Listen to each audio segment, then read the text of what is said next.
शहर कोई भी हो, क्लास कोई भी हो, लेकिन बजट का सबसे बड़ा असर पड़ता है किचन पर। सिलेंडर से लेकर सब्जी, तेल, मसाले, दूध, सबके दाम आसमान पर हैं। ऐसे में देश की गृहिणियों का बजट बिगड़ा हुआ है और देश की महिलाओं को एक महिला वित्त मंत्री से इस बार के आम बजट में बहुत ज्यादा आस है। गैस सस्ती होए, बच्चों की पढ़ाई होए, बच्चे जाते हैं और उनका वो भी बस का भी बहुत किराया लग रहा है। हर एक चीज महंगी हैगी, तो कुछ सस्ता होए तो बच्चे के आगे भविष्य बने।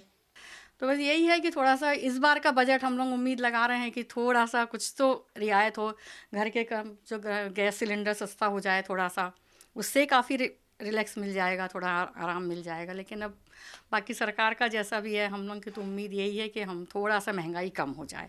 हर इंसान महंगाई में बहुत परेशान हो चुका है। तो हम लोगों के लिए घर का बजट मेंटेन करना बहुत मुश्किल हो रहा है। सब्जियों के दाम बढ़ रहे हैं, बच्चों की स्कूलों की फ़ीस बढ़ रही है, ट्यूशन महंगी है। मतलब कहाँ जाएं, हम लोग क्या करें? तो हम लोगों को ध्यान में रखते हुए, प्राइवेट जॉब वालों को स्पेशली ध्यान में रखते हुए बजट को बनाना चाहिए। गैस सिलेंडर तो पहले कह दिए फ्री है, अब वो गरीब हर 6 महीने में सिलेंडर का दाम बढ़ता जा रहा है। अब 1090 रुपये हो गए।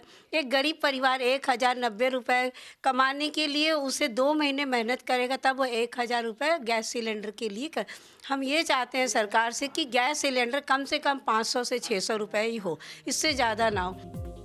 कहते हैं घर के किचन से देश तैयार होता है और इसी किचन में छिपा होता है एक ऐसा बैंक जो वक्त आने पर न सिर्फ परिवार और घर बल्कि देश को भी संभाल सकता है। लेकिन महामारी की मार के बाद से महंगाई की मार ने इस किचन बैंक को भी कमजोर कर दिया है।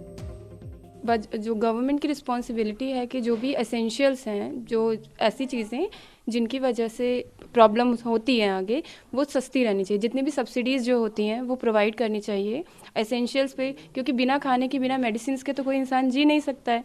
और एम्प्लॉयमेंट जनरेशन अपॉर्चुनिटीज़ जो हैं वो ज़्यादा से ज़्यादा प्रोवाइड करनी चाहिए। अभी महंगाई इस हद तक बढ़े ताकि हर वर्ग को कम से कम मूलभूत आवश्यकताएं उनको प्राप्त हो सके। जैसे रोटी, कपड़ा, मकान हमारी मूलभूत आवश्यकता है। तो महंगाई बढ़े लेकिन इतना ना कि क्या कहते हैं व्यक्ति खाने को तरसे।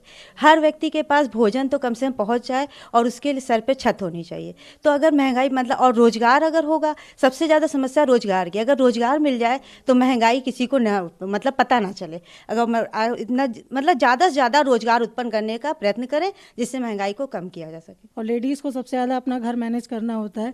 हस्बैंड जो सैलरी देता है उसमें सभी कुछ चलाना होता है, और हम लोग भी जब उसमें पूरा नहीं पड़ता है तो फिर हम लोगों को भी वर्किंग में आना पड़ता है, मजबूरी है। क्योंकि जब तक नहीं दोनों आजकल कमाते हैं तो घर नहीं चलता। तो इसलिए जो है थोड़ी सी महंगाई कहीं पर ना कहीं पर थोड़ी सी एडजस्ट करनी चाहिए वर्किंग लोगों के लिए भी, और जो बेचारे जो गरीब तबके के लोग हैं उनके लिए भी, ताकि वो हर चीज़ अच्छे से एडजस्ट कर सके। बजट के लिए मैं यही कहना चाहूँगी कि ऐसा तो है नहीं मेरे कहने से बजट वो महंगाई नहीं बढ़ेगी, लेकिन एक लिमिट में चीज़ बढ़नी चाहिए जो हम लोग की डेली यूज़ की चीज़ें हैं। और अगर चीज़ों को सरकार को पैसा बढ़ाना है तो जो एक्सपेंसिव चीज़ें हैं या लग्जरी आइटम्स है उस पर पैसा बढ़ना चाहिए, ताकि मिडिल क्लास इंसान जो है उसके पास तो एक लिमिटेड अमाउंट रहता है, उसको अपना घर उसी में चलाना है, उसको उसी में उसको अपनी सेविंग भी करनी है। तो कोशिश यही रहे कि एक लिमिट में चीज़ों को बढ़ाया जाए। महंगाई की समस्या इस समय हमारे देश की सबसे बड़ी समस्या बनी हुई है, ठीक है। तो इस समस्या के लिए सरकार को उचित कदम उठाने चाहिए, जबकि ये जो महंगाई है उसको नियंत्रित करना चाहिए। यदि हम इसको नियंत्रित नहीं करेंगे तो इस सुरसा की भांति प्रतिदिन बढ़ती ही जा रही है ना।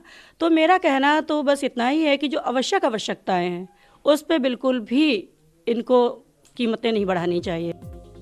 मोदी सरकार में मौजूद नारी शक्ति के बजट पिटारे से देश की आधी आबादी को फायदे की उम्मीद है। उम्मीद बचत और किफायत की है, और आधी आबादी के लिए बजट पिटारे से उम्मीद निकलेगी या नाउम्मीदी, ये जल्द पता चल जाएगा। Bureau report, news 24। नमस्कार, मैं हूं मानक गुप्ता। अगर आपको हमारा ये वीडियो पसंद आया हो तो इसे लाइक और शेयर जरूर करें, और हाँ, हमें सब्सक्राइब और फॉलो करना ना भूलें ताकि आप देश और दुनिया की कोई खबर मिस ना करें। तो जुड़े रहिए हमारे साथ और देखते रहिए न्यूज़ 24।